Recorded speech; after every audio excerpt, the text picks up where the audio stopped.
नमस्कार, मी विनोद पाटील। आज आपण इयत्ता 5वीच्या विद्यार्थ्यांसाठी जे इयत्ता 6वी मध्ये प्रवेश मिळण्याकरता जवाहर नवोदय विद्यालय निवड चाचणी परीक्षेची तयारी करीत असतात त्या विद्यार्थ्यांसाठी आपण अंकगणितातील 11वा घटक कोणाचे प्रकार व त्यांचे उपयोजन, कोणाचे प्रकार व त्यांचे उपयोजन हा घटक, या घटकावर आधारित प्रश्नांची उत्तरे कशी द्यायची असतात, कशा पद्धतीचे प्रश्न सोडवल्या जातात हे आपण यालाच आपण दुसऱ्या शब्दात म्हणता येईल की एकमेकांना मिळणाऱ्या दोन रेषाखंडांपासून कोण तयार होतो। इथे आपण हे रेषाखंड घेतलेले आहे। या रेषाखंडाला आपण नाव देऊया P आणि या रेषाखंडाला नाव देऊया Q। जिथे ते एका ठिकाणी नाव O दिलेला आहे। आता आपल्याला या हा जो कोण तयार झालेला आहे हा कोण आहे।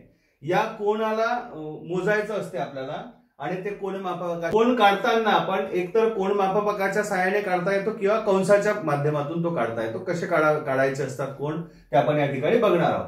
तत्पूर्वी हा जो कोण आहे याचं वाचन आपण कसं करणार, तर कोण तयार होतो पहा। हा एक बिंदू आहे POQ, याला आपल्याला असे वाचता येईल कोण, याला कोण म्हणाल कोण POQ, किंवा याला दुसऱ्या पद्धतीने आपल्याला असे वाचता येईल कोण QOP। म्हणजे इथून सुरुवात केली असता हा O जो आहे तो मध्यभागी आला पाहिजे। जिथे कोण तयार होतो ते अक्षर मध्यभागी यायला पाहिजे। अशा पद्धतीने आपण कोण हा तयार होतो आणि कोणाचे वाचन कसे करतात आपण या ठिकाणी बघितलेलं आहे।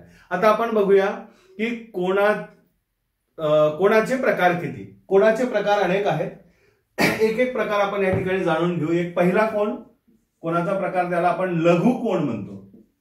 लघु कोण म्हणजे काय? लघु म्हणजे लहान।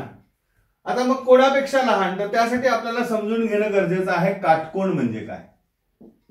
काटकोन म्हणजे असा कोण ज्या कोणाचं माप 90 अंश असतं। आता इथे आपण याला समजा A म्हटलं, हा जो रेषाखंड आहे A आहे, OA रेषाखंड, आणि हा इथून जो रेषाखंड आपण घेतलेला आहे याला समजा B म्हटलं, तर तयार होणारा हा जो कोण आहे हा 90 अंशाचा कोण आहे। हा 90 अंशाचा जो कोण आहे याचं आपण वाचन कसं करणार, कोण AOB बरोबर 90 अंश, किंवा याला दुसऱ्या पद्धतीने कसं आपल्याला वाचता येते कोण BOA बरोबर 90 अंश। 90 अंशाच्या कोणाला काटकोन असं म्हणतात। काटकोनाच्या अवतीभोवती आता हे फिरतात बघा। मग लघुकोन म्हणजे काय, तर लघुकोन म्हणजे 90 अंशापेक्षा लहान ज्या कोणाचं माप असतं त्याला आपण या सर्व 1 अंशापासून 89 अंशापर्यंत असणाऱ्या काटकोन म्हणजे ज्या कोणाचं माप 90 अंश असतं त्याला काटकोन म्हणतात। विशाल कोन म्हणजे या शब्दामध्येच त्याचा अर्थ दडलेला आहे। विशाल म्हणजे मोठा, कोणापेक्षा मोठा, काटकोनापेक्षा मोठा। म्हणजेच 90 अंशापेक्षा मोठा म्हणजे 91 अंशापासून 180 अंशापर्यंत म्हणजेच 179 अंशापर्यंतच्या कोणाला आपण विशाल कोण असं म्हणू शकतो। त्यानंतरचा कोण आहे प्रविशाल कोण।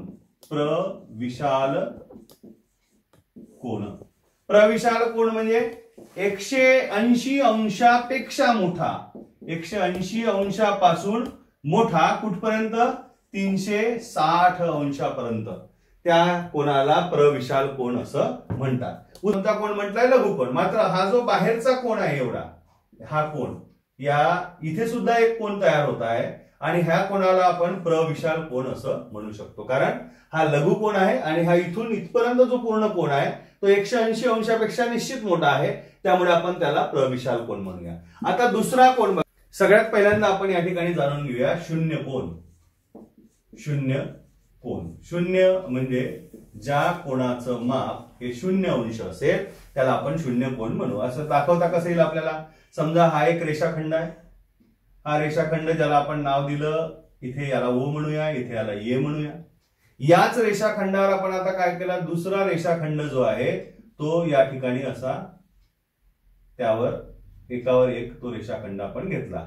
इथे जो तयार होणारा कोण आहे तो दिसत नाही आहे, कारण तो कसा आहे 0 अंशाचा कोण आहे। मात्र या दोन रेषाखंडावरून आपल्या लक्षात येईल की एकावर एक इथे दोन रेषाखंड आहे आणि याच्यापासून तयार झालेला जो कोण आहे जो दिसत नाही आपल्याला पण तो 0 अंशाचा आहे हे आपण याच्यावरून म्हणता येईल।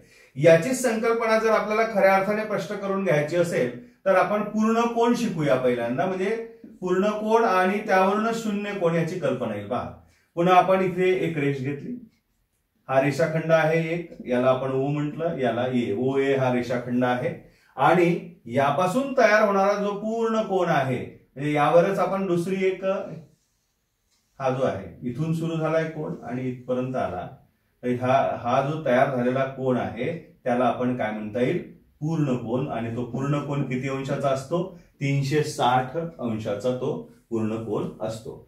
आता त्याचप्रमाणे आपल्याला 5वा कोनाचा प्रकार इथे लक्षात घेता येईल, तो आहे सरळ कोन, त्याला आपण काय म्हणता येईल, सरळ कोन। सरळ रेषेमध्ये तयार होणारा जो कोन आहे त्याला आपण सरळ कोन म्हणतो। याचं माप असते ते असते 180 अंश, 180 अंश। हा या पद्धतीने हे दोन कोन आहे इथे एकामेकाला भेटले, हा एक रेषाखंड ज्याला आपण ए म्हटलं, याला ओ म्हणत असतो आपण, हा बी आहे आणि याच्यापासून तयार होणारा हा जो इथपासून इथपर्यंतचा कोन आहे त्याला आपण सरळ कोन असं म्हणतो आणि सरळ कोनाचं माप असते 180 अंश। सरळ कोन, पूर्ण कोन, शून्य कोन। शून्य कोन म्हणजे ज्या कोनाचं माप 0 अंश असते, पूर्ण कोन म्हणजे ज्या कोनाचं माप 360 अंश असते, सरळ कोन ज्या कोनाचं माप जे आहे 180 अंश असते आणि प्रविशाल कोन, विशाल कोन, काटकोन आणि लघु कोन हे आपण या ठिकाणी जाणून घेतलं। आता कोनाचा घटक आहे तो आपल्या दैनंदिन जीवनामध्ये सुद्धा कामी पडतो। मग एखाद्या बिल्डिंगचं किंवा इमारतीचं बांधकाम असो किंवा फर्निचर बनवणं असो किंवा आपल्या दैनंदिन जीवनामध्ये ज्या काही आपण गोष्टी करतो त्या सगळ्या गोष्टींमध्ये कोनाचा जो आहे तो उपयोग आपल्याला होताना दिसतो। जसं फर्निचर बनवायचं असेल तर फर्निचर बनवताना जे माप घेतले जातात त्यासाठी कोनाचा उपयोग केला जातो। इमारत बांधकाम करताना सुद्धा माप घेतले जाते आणि त्यानुसार कोनाचा उपयोग केला जातो। आणि म्हणून कोन हे काय आहे, कोन कसे तयार करतात, कोणत्या कोणाला कोणतं कोन म्हणतात, शून्य कोन म्हणजे काय, लघु कोन म्हणजे काय, काटकोन म्हणजे काय, विशाल कोन म्हणजे काय, सरळ कोन म्हणजे काय, प्रविशाल कोन म्हणजे काय, पूर्ण कोन म्हणजे काय, अशा पद्धतीच्या या कोनाचे प्रकारात या व्हिडिओच्या माध्यमातून आपण जाणून घेतलेले आहे। तुम्हाला जर हा कोनावर आधारित असणारा व्हिडिओ आवडला असेल तर कृपया लाईक करा, माझ्या चॅनलला सबस्क्राईब करायला विसरू नका आणि कमेंट नक्की द्या, म्हणजे जेणेकरून मला माझ्या व्हिडिओजमध्ये सुधारणा करता येईल। आतापर्यंत व्हिडिओ पाहिल्याबद्दल सगळ्यांचे धन्यवाद। या घटकावर आधारित प्रश्नांची उत्तरे कशी द्यायची याकरता दुसरा व्हिडिओ लगेचच मी घेऊन येत आहोत। तोपर्यंत सगळ्यांचे आभार, खूप खूप धन्यवाद।